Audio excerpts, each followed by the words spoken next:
26 जानेवारी हा फक्त एक हॉलिडे नाही, हा एक रिमाइंडर आहे. Reminder that freedom was given with responsibility. Good evening. Myself Prajakta, the founder of Gurukul education academy Nandurbar.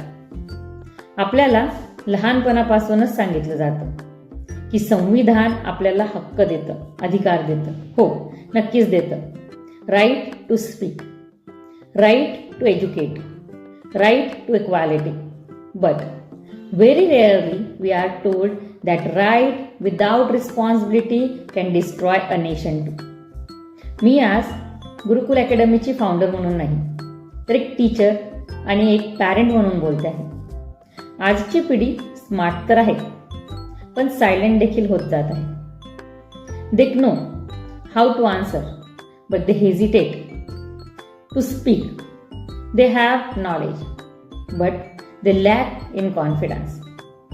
That's where education needs a correction. At Gurukul Academy, we don't just teach English. We teach children to think clearly, speak fearlessly, and respect deeply.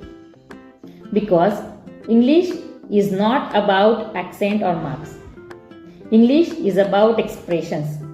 And expression is the foundation of democracy.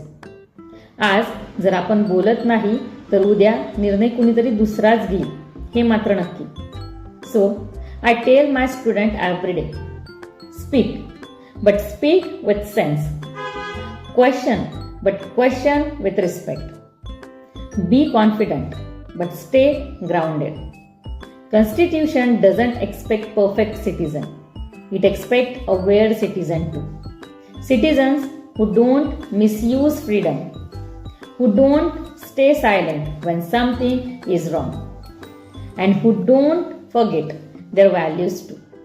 आज या Republic डेला मी एकच promise करते, गुरुकुल academy will continue to create not just a English speaker, but a responsible Indian citizen too. Because a strong India is not built by loud voices, but by a clear minds also, and honest heart too. So, माझा भारत महान तर आहेच, कारण भारत अजूनही शिकतो आहे. Thank you so much. जय हिंद, जय महाराष्ट्र.